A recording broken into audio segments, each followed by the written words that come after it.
be honest with you, I just wanted an excuse to play a bunch of video games I like. Hi, I'm Noah Porter, and here soon, I'm gonna venture off and retire my PlayStation 4. Because the future is here and the PlayStation 5 is also. But I will not make the same mistakes I've made in the past. I will not be selling the PlayStation 4 because it still has a lot to offer for me. I'm sure some games that I will be able to play on here won't be able to be played on the PlayStation 5.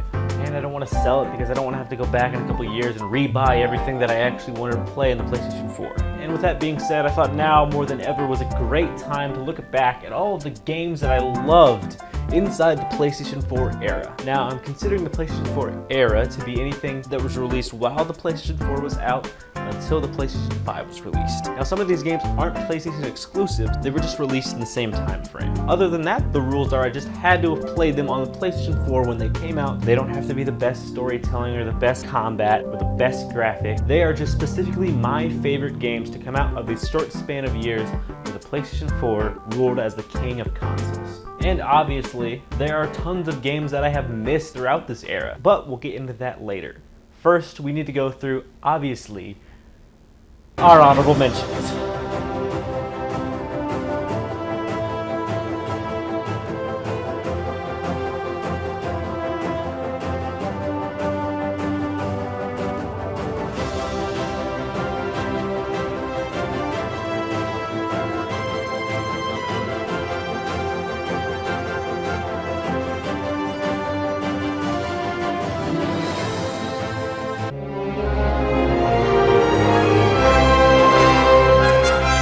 The 10th spot was always going to be a multiplayer game, but I just wasn't sure which one. I decided to go with Star Wars Battlefront 2, a game I could log in with or without a friend and have fun every single time, and that was lacking with the other three options. This multiplayer game had tons of problems at launch, but then miraculously turned itself around into the best Star Wars online multiplayer of all time. Heroes vs. Villains, Supremacy, Galactic Conquest. It may not be the most popular online multiplayer, but it's one of my favorite casual shooters to just jump right back in and enjoy, because I don't really feel the pressure of Fortnite or Warzone when I'm playing it, and I also don't feel too out of my depths when I'm playing it. Because it's such a casual shooter, I'm not playing against the best of the best who are spam building everywhere and doing things that I wouldn't even know how to do in the game. Heroes vs. Villains is one of the things that I really adore about this game because I feel it's one of the best representations of major main characters fighting in a game outside of an actual fighting game. And some characters may be even unbalanced, but it's actually some of the most fun I've had in this game entirely.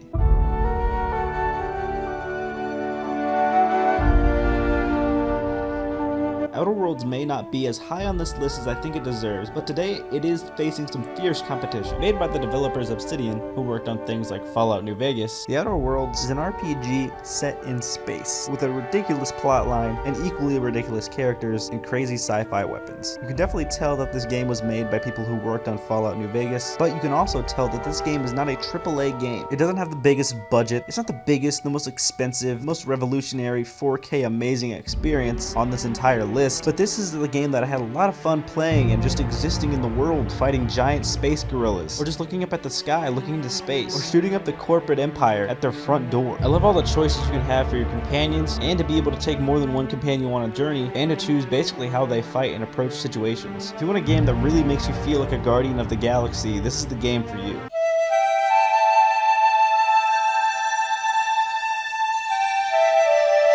Listen, I know Shadow of the Colossus is a PlayStation 2 game, but Jesus Christ, this game was made to be played on a 4K TV. The remaster of this game is absolutely beautiful. I have tried to play the PlayStation 2 version after playing this version. It is simply impossible. This game is an absolute beauty and a great remaster of an already damn near perfect game. The giant spanning landscape and the huge colossi, and I know this may rank a bit high, but I had never actually played Shadow of the Colossus when it first came out, seeing as I was a dumb little kid. And playing it now in all of its beauty, and some of the most fun I've had on the PlayStation 4.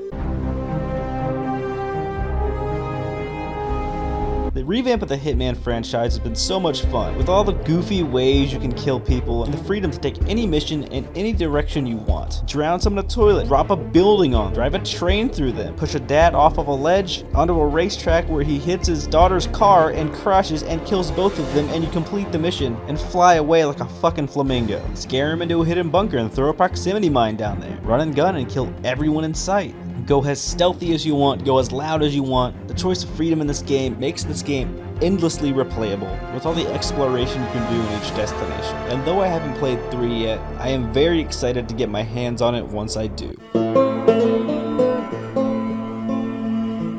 This opinion can be a bit controversial because people have very differentiating opinions on this game and its story. But while I don't agree with some of the ways they took these characters in the sequel to one of my favorite games of all time, the combat and the revolutionary things that this game pulled off in such a beautiful environment cannot be ignored. And while I'm not in love with the story at all, I can't change that, and I can now only look back on the positives of this game and what this game does well. And this game does a lot of things well. For one, it's absolutely gorgeous, and the combat is still a highlight of this game. Even though the story does drag on in some points, I think the game absolutely repays you for that with these wonderful rope physics that I really hope are brought back in more of a creative way in the next game.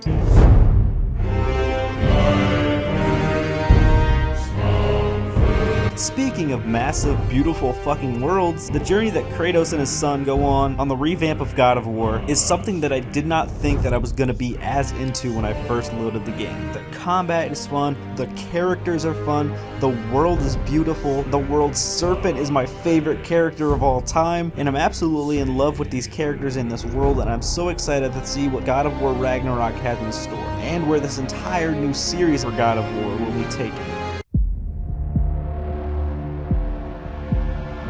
As much as I love Arkham City and Arkham Asylum, I think that Arkham Knight is the one I had the most fun playing after the main story. And while, yeah, the Arkham Knight storyline is sometimes a lot, it feels like the two main villains are definitely battling for positions. Some of it doesn't really work for me. But Arkham Knight makes up for a lot of my nitpicky problems with this game. Combat is as smooth as ever, you have some great DLC, obviously some wonderful Easter eggs, and a genuinely fun closing on this entire series. And while sure, yeah, this may be the Dark Knight Rises of this series, saying that 2 games before them were definitely better than the last one, this game is no slouch. And this game was actually one of the only other games on this list that I've actually completed to 100%. And Jesus Christ, let me tell you, those fucking Riddler trophies were not fun.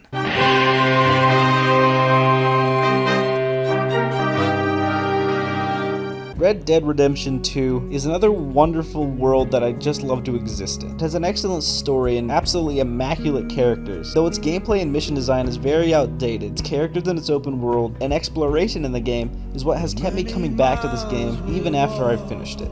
But it did take me a very long time to finish this game because I was just so into the open world and avoiding these storylines that I didn't want to do because I was 100 miles away in the mountains trying to kill a legendary bison so I could craft some legendary bison pants. Or I'd be shooting up a bar because I lost a game of poker, or robbing some poor fuck in the middle of nowhere because I was kinda bored, or burning down the KKK, or hunting down more legendary animals so I can craft more legendary animal pants. As much as I hate the drive to a mission, talk to somebody, to then drive to another place, to then shoot somebody, and then drive away and escape, design that this game is intent on following, it's the open world that I keep coming back for. 100 years ago, I was planning to make a video on this Spider-Man game because it was one of the only games that I was truly motivated for to complete that 100%. I'd done every single side quest available, I'd collected all the backpacks, I destroyed all the checkpoints, I got all the suits, I caught all the pigeons, I cleared all the cancerous gas in the air, and defeated the Sinister Six. I do think this game has an amazing story and some of the most perfect representation of characters throughout non-comic Spider-Man media. I do one day hope to make a video on this game, but for now, similar to Arkham, it is a damn near perfect comic book video game, and I can't wait to see what they do with the franchise next.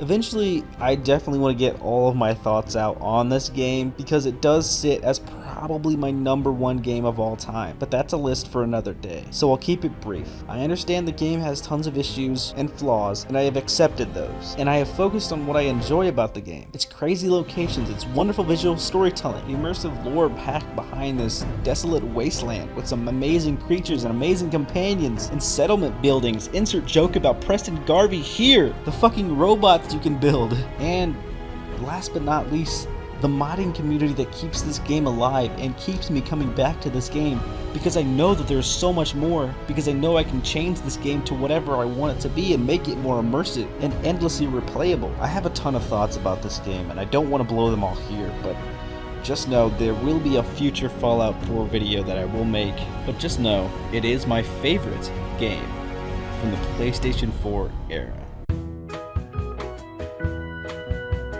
Hi, did you disagree with my list? Be sure to comment your disagreements down below. But before I can do the outro, there are obviously some PlayStation 4 games that I haven't been able to get to throughout its lifespan, and those games are the following: Horizon Zero Dawn, Ghost of Tsushima, Uncharted 4, Bloodborne, Days Gone, Sekiro, Jedi Fallen Order, Doom Eternal, Divisions 1 and 2, and Resident Evil, to fucking pick one, it's fucking any of them. Those are just the main ones. Obviously, there are probably many more that I haven't got to.